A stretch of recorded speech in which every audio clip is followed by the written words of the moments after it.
हाँ रे, good morning students. Quantum chemistry, ठीक है, वही तेरी quantum chemistry photo electric effect. Next जो टॉपिक है तेरा फोटो इलेक्ट्रिक इफेक्ट, क्वेश्चन पूछ लेता है कभी कभी फोटो इलेक्ट्रिक इफेक्ट क्या होता है, समझा?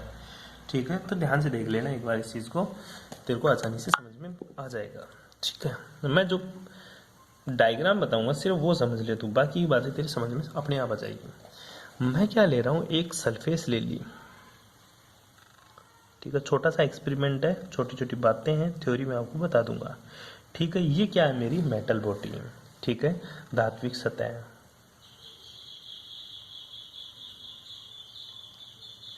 ठीक है, ये सरफेस है, कोई भी मेटल रख दी तूने, ठीक है, मतलब लोहे की, कोई कॉपर की, कोई जिंक की, किसी की भी तूने ये मेटल बॉडी रख दी, ये उसका ऊपर का सरफेस है। क्या है? उसका ऊपर का सरफेस। अब तू क्या कर रहा है, तुझे पता धात्विक सतह है, तो देख जो बात मैं बोल रहा हूँ उससे एग्री है या नहीं है। धातु के पास सफिशिएंट इलेक्ट्रॉन होते हैं, बिल्कुल एग्री इस बात से, क्योंकि सर धातुओं के पास वो बहुत ज़्यादा इलेक्ट्रॉन होते हैं। तो यहाँ पे क्या पड़ा है, कोई इलेक्ट्रॉन पड़ा है, मेटल की सरफेस है और इसमें क्या है, इलेक्ट्रॉन है। अब मैं क्या कर रहा हूँ, इस धात्विक सतह पर एक विशिष्ट तरंगधैर्घ्य की, विशिष्ट लैम्ब्डा की विकिरण, जो केवल दृश्य और पराबैंगनी विकिरण हो सकती है। कौन सी? इसके ऊपर क्या कर रहा हूँ मैं गुरुजी, एक विकिरण आपतित कर रहा हूँ। क्या आपतित कर रहा हूँ? एक विकिरण। ये क्या है? एक विकिरण है, ठीक है, ठीक है, निश्चित तरंगधैर्घ्य की,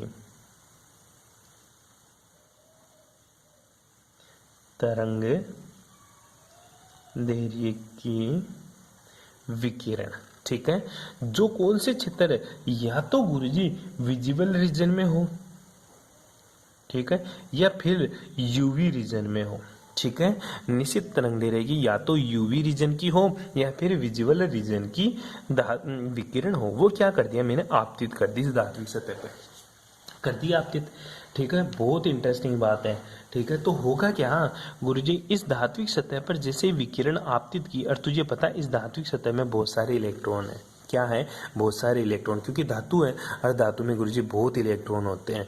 अगर धातु में बहुत इलेक्ट्रॉन है तो विकिरण आपतित करते ही ये इलेक्ट्रॉन क्या हो जाएगा गुरुजी, यहाँ से एनर्जी पाकर, तूने लाइट डाली, लाइट में तरंगधैर्घ्य की लाइट डाली तो इसमें कुछ ना कुछ एनर्जी है, इस एनर्जी को पाकर ये क्या कर लेगा, यहाँ से पलायन कर देगा।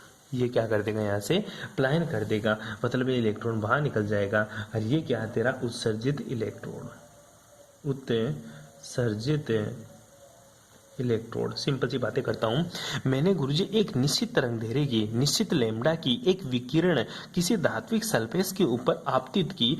आपतित करने के बाद उस धात्विक सतह से एक इलेक्ट्रॉन या इलेक्ट्रॉन का उत्सर्जन होता है। ये घटना क्या कहलाती है, ये घटना प्रकाश विद्युत प्रभाव कहलाती है, फोटो इलेक्ट्रिक इफेक्ट। इंग्लिश में क्या बोलेंगे, प्रकाश विद्युत प्रभाव, प्रकाश विद्युत प्रभाव कहलाती है। ठीक है, मैंने क्या किया गुरुजी, एक निश्चित तरंगदैर्घ्य की विकिरण को किसी धात्विक सतह के ऊपर आपतित की। आपतित करते इस धात्विक सतह से एक इलेक्ट्रॉन ऊर्जा पाकर इस धात्विक सतह से क्या हो जाता है, पलायन कर जाता है, इस धात्विक सतह से उत्सर्जित हो जाता है।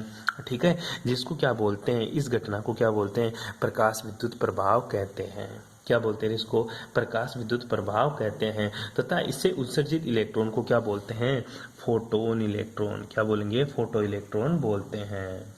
क्या बोलेगा इसको तू, फोटो इलेक्ट्रोड, फोटो इलेक्ट्रोड, ठीक है, इलेक्ट्रॉन बोलेंगे इसको। क्या बोलेगा तू, फोटो इलेक्ट्रॉन बोलेगा, कोई दिक्कत है। ठीक है, ये जो प्रभाव है एक प्रकाशीय घटना है जो आपतित विकिरण की किसके ऊपर डिपेंड करता है, आवर्ती। आवर्ती मतलब गुरुजी तरंगदैर्घ्य। ठीक है, क्यों, क्योंकि न्यू वस्तु क्या होता है, सी अपॉन लैम्डा, और न्यू क्या होती है, आवर्ती। क्या होती है, आवर्ती। तो ये परिघटना किसके ऊपर डिपेंड करती है गुरुजी, ये परिघटना डिपेंड करती है आपतित प्रकाश की विकिरणों की तीव्रता के ऊपर, आपतित प्रकाश की विकिरणों की आवर्ती के ऊपर निर्भर करती है। ठीक है, कोई दिक्कत यहाँ तक। ठीक है, अब ये जो प्रयोग किया ना, इसमें क्या क्या चीजें देखने को मिली, ठीक है, क्या क्या निष्कर्ष मिले इस प्रयोग से, वो निष्कर्ष देख। ठीक है। प्रयोग से जो निष्कर्ष प्राप्त हुए तेरे को, वो क्या क्या निष्कर्ष मिले वो देख। ये प्रकाश है निश्चित तरंगदैर्घ्य की विकिरण किसी धात्विक सतह के ऊपर आपतित करने पर इलेक्ट्रॉन का उत्सर्जन होता है। इस घटना को प्रकाश विद्युत प्रभाव कहते हैं। उत्सर्जित इलेक्ट्रॉन को फोटो इलेक्ट्रॉन कहते हैं। उत्सर्जित इलेक्ट्रॉन को फोटो इलेक्ट्रॉन कहते हैं। ठीक है। ये परिघटना किसके ऊपर डिपेंड करती है? पर इलेक्ट्रॉन का उत्सर्जन हमेशा आपतित प्रकाश की विकिरणों की तीव्रता पर, आपतित प्रकाश की विकिरणों की आवृत्ति से प्रभावित होता है। और इस प्रयोग की क्या क्या निष्कर्ष निकलते हैं वो निम्न प्रकार है। पहला निष्कर्ष देख, ठीक है। अब देख, किसी भी इलेक्ट्रॉन का उत्सर्जन है, इलेक्ट्रॉन का उत्सर्जन किसके ऊपर डिपेंड करेगा? किसी भी इलेक्ट्रॉन का उत्सर्जन दो बात पर डिपेंड करता है। पहली बात तो धात्विक सरफेस पर, धात्विक सतह की प्रकृति पर, धात्विक सतह की प्रकृति पर, ठीक है। और दूसरा किसके ऊपर डिपेंड करता है गुरुजी? आपतित प्रकाश की तीव्रता पर, आपतित प्रकाश की तीव्रता पर, ठीक है।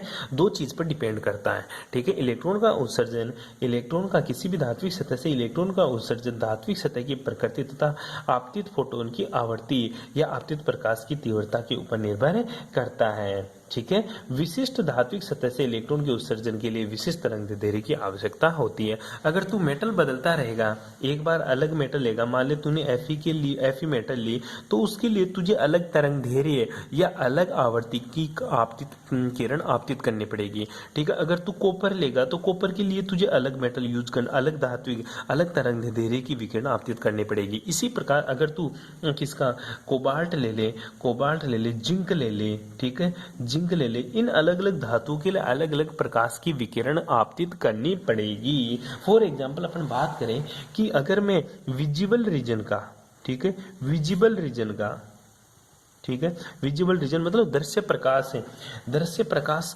किसी धात्विक सतह, किसकी? पोटेशियम, पोटेशियम धातु होती है तेरी, पोटेशियम की सतह के ऊपर आपतित करूं तो एक इलेक्ट्रॉन का उत्सर्जन आसानी से हो जाता है। लेकिन यही विजिबल रीजन अगर मैं किसके ऊपर डाल दूं? जिंक के ऊपर डाल दूं, तो प्रकाश के इलेक्ट्रॉन का उत्सर्जन नहीं होगा।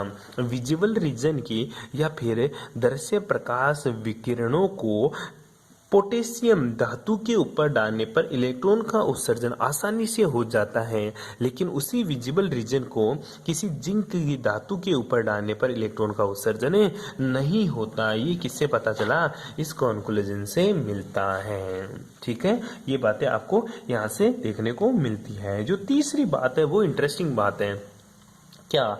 ये जो प्रभाव होता है ना, ये क्षणिक होता है। क्या होता है? बिल्कुल तात्क्षणिक होता है, ठीक है। तात्क्षणिक का मतलब होता है गुरुजी लाइट डालते ही इलेक्ट्रॉन का उत्सर्जन हो जाता है, मतलब कोई भी इंटरवल नहीं मिलता, बिल्कुल भी टाइम नहीं लगता। अर्थात धात्विक सतह पर फोटोन के आपतित होते ही इलेक्ट्रॉन का उत्सर्जन हो जाता है, जिससे ऊर्जा की हानि नहीं होती। ऐसा नहीं है लाइट डाल दिया मैं देख रहा हूँ हाँ अब होगा, तब तक तो ऊर्जा बहुत ज्यादा नष्ट हो जाएगी। ये क्या होता है गुरुजी? जैसे तू लाइट डालेगा ना, वैसे ही इलेक्ट्रॉन उसी टाइम पे बाहर निकलेगा, ठीक है। तात्क्षणिक होती है, तात्क्षणिक होता है। चौथा जो पॉइंट होता है वो बड़ा इंटरेस्टिंग होता है कि इकाई समय में धात्विक सतह से उत्सर्जित इलेक्ट्रॉन की संख्या आपतित विकिरणों की तीव्रता पर निर्भर करती है कि कितने इलेक्ट्रॉन यहाँ पे निकल रहे हैं, कितने समय में?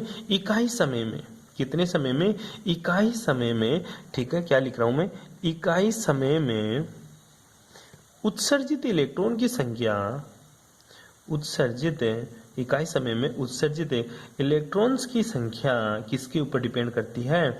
आपतित प्रकाश की तीव्रता पर निर्भर करती है। आपतित प्रकाश की तीव्रता पर निर्भर करती है या फ्रीक्वेंसी के ऊपर निर्भर करती है। कोई दिक्कत श्रोता? पांचवा पॉइंट है जो कि इंटरेस्टिंग पॉइंट है मेरे भाई, वो देखिएगा। इस प्रभाव में धात्विक सतह से उत्सर्जित इलेक्ट्रॉन की गतिज ऊर्जा आपतित विकिरणों की आवृत्ति के समानुपाती किंतु तरंगदैर्घ्य के व्युत्क्रमानुपाती होती है। सोच ये लाइट है जिसकी तीव्रता लाइट क्या है? h न्यू है, ठीक है। या फिर इसी को बोल सकता हूँ hc/λ। कोई दिक्कत है? ये क्या है? फोटोन की ऊर्जा। क्या है? फोटोन की ऊर्जा। और फोटोन क्या है? तीव्रता, प्रकाश है। क्या है? प्रकाश। उसकी एनर्जी कितनी है? एच न्यू या एस सी अपॉन लेमडा। अपन ने लाइट की एनर्जी डाल दी, ठीक है। तो इसकी इलेक्ट्रॉन भाग रहा है, और कोई भी भागता है तो उसकी कौन सी एनर्जी होती है? गुरुजी उसकी काइनेटिक एनर्जी होती है, गतिज ऊर्जा होती है। कोई भी मॉलिक्यूल्स अगर गति करता है, तो गति करता है तो चलता रहता है, तो तेरी काइनेटिक एनर्जी काम करने लग जाती है। तो जो इलेक्ट्रॉन की काइनेटिक एनर्जी है, काइनेटिक एनर्जी क्या होती है? 1/2 mv²। क्या होती है? 1/2 mv²। तो इलेक्ट्रॉन की जो गतिज ऊर्जा है ना, ये प्रकाश में आपतित प्रकाश की तीव्रता या आपतित प्रकाश की तीव्रता या आवर्ती के तो समानुपाती, और लेमडा की क्या होती है? व्युत्क्रमानुपाती होती है। लेमडा की क्या होती है? व्युत्क्रमानुपाती होती है। सिंपल सी दिख रहा है, energy directly proportional to nu, energy is inversely proportional to lambda. बस यही बात मैंने तेरे को बताई है। पर एक इंपॉर्टेंट बात याद रखना, जो उत्सर्जित इलेक्ट्रॉन है ना, इसकी गतिज ऊर्जा विकिरण की तीव्रता से प्रभावित नहीं होती, केवल विकिरण की एनर्जी से प्रभावित होती है, उसकी तीव्रता से प्रभावित नहीं होती। मैंने लास्ट क्लास के वीडियो में पूछा था कि इंटेंसिटी और एनर्जी में क्या डिफरेंस होता है, अभी तक किसी ने कमेंट्स करके नहीं बताया। प्लीज मेरे को बताएं इंटेंसिटी और एनर्जी में क्या डिफरेंस होता है, ठीक है। उत्सर्जित इलेक्ट्रॉन की जो एनर्जी होती है ना, ठीक है, वो तीव्रता से इफेक्ट नहीं होती। जो इलेक्ट्रॉन है, इसकी जो काइनेटिक एनर्जी है, गतिज ऊर्जा, ये इसकी तीव्रता से प्रभावित नहीं होती। न्यू क्या है? फ्रीक्वेंसी भी है, और आवर्ती भी, वो तीव्रता भी होती है। ध्यान दियो, इंटेंसिटी भी, ठीक है। न्यू तो क्या होती है? आवर्ती। ध्यान दियो इस चीज के बारे में। लेमडा क्या होता है? यहाँ पे लेमडा क्या होता है? तरंग दैर्ध्य होता है, ठीक है। मैं कभी कभी न्यू को क्या बोल रहा हूँ? तीव्रता बोल रहा हूँ, तो वो गलत भी नहीं है तो सही भी नहीं है, ठीक है। न्यू क्या होती है? यहाँ पे फ्रिक्वेंसी होती है केवल। न्यू का एक्चुअल रूप केवल आवर्ती का होता है। किसका होता है? आवर्ती का। सी अपॉन लेमडा के बराबर होती है, ठीक है। ध्यान दियो इस चीज के बारे में। ये बातें अपन ने इसके बारे में बता दी। अब प्रकाश विद्युत प्रभाव की व्याख्या कैसे होती है? प्रकाश विद्युत प्रभाव की व्याख्या करता हूं मैं प्रकाश विद्युत प्रभाव की। तो उसके लिए मैं डायग्राम दोबारा से बनाता हूं, छोटा सा डायग्राम बनाऊंगा। ध्यान दियो इस चीज के बारे में, कैसे व्याख्या करता हूं। देख, बड़ा इंटरेस्टिंग है। ये लाइट है, ये क्या है? मेरा मेटल है। तू मानेगा या नहीं मानेगा, पर तेरे को मानना ही पड़ेगा, ये मेटल है, ठीक है। यहां से गुरुजी मैंने लाइट डाल दी, ये इलेक्ट्रॉन था, ये इलेक्ट्रॉन, ठीक है। ये लाइट आई यहाँ, ठीक है। उसके बाद में ये इलेक्ट्रॉन सरफेस पे आ गया, सरफेस से आकर भाग गया इलेक्ट्रॉन, ठीक है। इलेक्ट्रॉन भाग गया तो इलेक्ट्रॉन की कौन सी एनर्जी है? काइनेटिक एनर्जी कितनी है? 1/2 mv², ठीक है। आपतित प्रकाश की जो किरण की तीव्रता है, या आपतित प्रकाश की किरण की जो एनर्जी है, एक वस्तु, वो क्या है? एच न्यू के बराबर है, या एस सी अपॉन लेमडा के बराबर है। ऐसे अपॉन लेमडा के बराबर है। अब सोच इसकी व्याख्या कैसे करता हूं, वो देख। तू क्या कहना चाहता है? मैं क्या ये बोल रहा हूं तेरे को एक बात, कि क्या ये एनर्जी इसके बराबर हो सकती है? जितनी तू एनर्जी देगा, इलेक्ट्रॉन उतनी एनर्जी पाकर क्या भाग रहा है? क्या जितनी एनर्जी तू उसको दे रहा, उतनी एनर्जी लेकर क्या इलेक्ट्रॉन उतने ही इलेक्ट्रॉन वेलोसिटी से वो मूव करेगा, या उतनी ही वेलोसिटी से ये बाहर निकलेगा, ठीक है। क्या ये बात सही है? क्या तू ये कह सकता है कि जो एनर्जी है एच न्यू, ये किसके बराबर हो सकती है? काइनेटिक एनर्जी किसके बराबर? 1/2 mv²। क्या ये बातें सही है? बिल्कुल ये बातें तेरी, बिल्कुल ये बात 100% गलत है।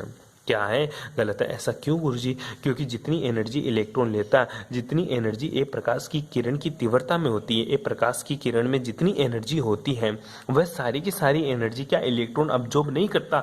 बिल्कुल 100% वह सारी की सारी एनर्जी इलेक्ट्रॉन अब्जॉर्ब करता है। तो सर इलेक्ट्रॉन अब्जॉर्ब करके तो बाहर निकल रहा है, वो अपनी काइनेटिक एनर्जी में कन्वर्ट कर लिया प्रकाश की ऊर्जा को। तो प्रकाश की ऊर्जा को गतिज ऊर्जा में कन्वर्ट कर लिया, तो बराबर होना चाहिए ना। देख मेरे भाई, जब इलेक्ट्रॉन के ऊपर एनर्जी आती है, तो उस टाइम पे इलेक्ट्रॉन कौन सी स्टेट में होता है? वो ग्राउंड स्टेट में होता है, बिल्कुल आद्य अवस्था में पड़ा रहता है। लेकिन जैसे ही इसको एनर्जी मिलती है, तो इलेक्ट्रॉन सबसे पहले ग्राउंड स्टेट से कहाँ जाता है? एक्साइटेड स्टेट में जाता है। कौन सी स्टेट में जाता है? एक्साइटेड स्टेट में, उत्तेजित अवस्था में जाता है। तो ग्राउंड स्टेट से उत्तेजित अवस्था में जाने के बाद में इलेक्ट्रॉन बाहर निकलता है। पहले तो ग्राउंड में पड़ा रहता है, एनर्जी मिली तो कहाँ चला जाएगा? एक्साइटेड स्टेट में। कहाँ चला गया? एक्साइटेड स्टेट में। उसके बाद में इलेक्ट्रॉन बाहर निकलता है मेटल की सरफेस से। तो यहाँ पे भी तो कुछ ना कुछ एनर्जी काम में लिया उसने। हाँ गुरुजी, यहाँ से यहाँ तक जाने में इलेक्ट्रॉन ने काम किया, इसलिए उसने एनर्जी ली, जिसका नाम दे दिया W0। क्या नाम दे दिया? W0। W क्या? वर्क। इलेक्ट्रॉन ने काम किया, ग्राउंड स्टेट से एक्साइटेड स्टेट में जाने के लिए इलेक्ट्रॉन ने क्या किया? काम किया, जिसको W0 मतलब वर्क फंक्शन। क्या? कार्यफलन। क्या नाम दे दिया? कार्यफलन। ठीक है। अरे ये कार्यफलन डब्ल्यू नोट किसके बराबर होता है गुरुजी? ये बराबर होता है एच न्यू नोट के बराबर। किसके बराबर? एच न्यू नोट के बराबर। इतनी एनर्जी उसने क्या कर ली? यहाँ यूज कर ली, उसके बाद में एनर्जी को बाहर निकाल दिया, इलेक्ट्रॉन को बाहर निकाल दिया। ठीक है। तो क्या लिख सकता है तू कि गुरुजी मैं ऐसा लिख सकता हूँ कि जो एच न्यू है ना, ये किसके बराबर होगा? ये बराबर होगा H new note plus 1/2 mv² के बराबर। जहाँ पे एच न्यू नोट क्या है? ये तो गुरुजी कार्यफलन है। क्या है? कार्यफलन। ये क्या है? आपतित प्रकाश की ऊर्जा। और ये क्या है? इलेक्ट्रॉन की काइनेटिक एनर्जी, गतिज ऊर्जा। बस ये इक्वेशन तेरे को याद करनी है और ऊपर वाला डायग्राम याद करना है, तेरा काम हो जाएगा। थ्योरी तू आसानी से लिख देगा, कोई दिक्कत है इसमें आसानी से कर लेगा। इसकी थ्योरी देख ले एक बार, इसकी क्या क्या थ्योरी है। सबसे पहले सिंपल सी थ्योरी, मैं नहीं भेजूंगा नोट्स, यहाँ से स्क्रीनशॉट लो, आसानी से पढ़ो। फोटो इलेक्ट्रिक इफेक्ट, किसी धात्विक सतह से विशेष तरंग दैर्ध्य की विकिरणों पर ये फालतू का प्रकाश आपतित करने पर इलेक्ट्रॉन्स का उत्सर्जन हो जाता है। यह परिघटना प्रकाश विद्युत प्रभाव कहलाती है। इसमें उत्सर्जित इलेक्ट्रॉन को फोटो इलेक्ट्रॉन कहते हैं। डायग्राम बना लेना। बाकी की थ्योरी सारी नीचे मैंने पढ़ा दी, जैसा मैंने पढ़ाया एज इट इज वैसी की वैसी सारी की सारी थ्योरी है। बिल्कुल मैं नहीं बोल के भी बता रहा क्योंकि मैंने पढ़ा दिया। ठीक है। यहाँ तक लिख लेना नोट।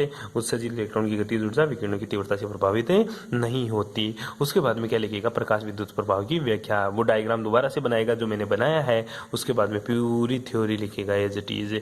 ठीक है। उसके बाद में क्या लिखेगा? लास्ट में वो इक्वेशन लिखेगा जो मैंने आप लोगों को प्रूफ करवाई है। तो इसकी भी तू आसानी से फोटो खींच ले। ठीक है, देख ले, आसानी से देख ले।